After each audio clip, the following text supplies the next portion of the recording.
सोलापुरात सार्वजनिक बांधकाम विभागाची बेकायदेशीर कामं सुरूच असून महानगरपालिकेचं त्याकडे अक्षम्य दुर्लक्ष होत असल्यानं रहिवाशांनी तीव्र संताप व्यक्त केला।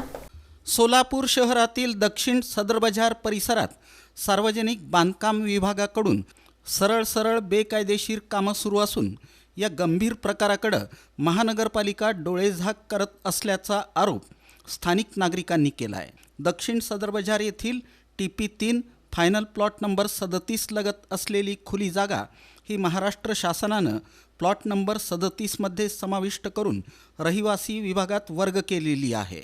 सध्या ही जागा येलो झोनमध्ये येत असल्यानं त्या जागेवर कोणत्याही व्यक्तीला किंवा विभागाला हक्क निर्माण करून कोणतंही बांधकाम अथवा काम करण्याचा अधिकार नाही।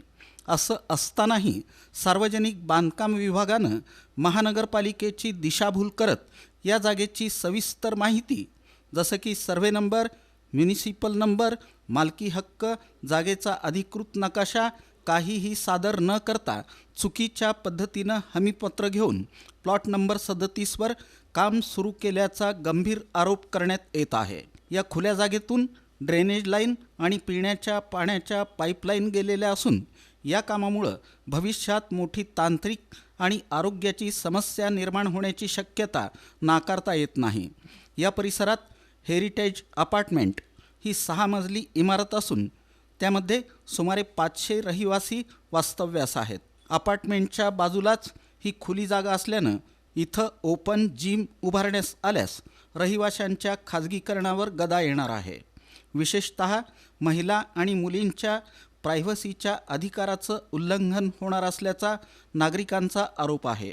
ओपन जिम झाल्यास या ठिकाणी मुलांचा वावर वाढून हुल्लडबाजी, गैरप्रकार आणि असुरक्षित वातावरण निर्माण होण्याची शक्यता देखील व्यक्त करण्यात येत आहे। त्यामुळं या जागेवर जिम उभारणं हे चुकीचं, अशोभनीय आणि पूर्णतः बेकायदेशीर असल्याचं रहिवाशांचं म्हणणं आहे। या बेकायदेशीर कामाबाबत महानगरपालिकेला लेखी स्वरूपात माहिती देऊनही प्रशासनानं कोणतीही ठोस कारवाई न केल्यानं नागरिकांमध्ये तीव्र नाराजी आहे। महानगरपालिका आणि सार्वजनिक बांधकाम विभाग यांच्यातील संगनमतामुळेच हे काम सुरू असल्याचा संशयही व्यक्त केला जात आहे। या प्रकरणी अनिल गोरे आणि माजी महापौर ॲडव्होकेट UN बेरिया यांनी संबंधित विभागांना तात्काळ काम थांबवण्याची नोटीस देत अन्यथा कायदेशीर कारवाई करण्याचा स्पष्ट इशारा दिला आहे। आता पाहायचं हे की महानगरपालिका या गंभीर प्रकरणाची दखल घेते की पुन्हा एकदा बेकायदेशीर कामाकडे दुर्लक्ष करते। याकडे संपूर्ण सोलापूर शहराचं लक्ष लागून आहे।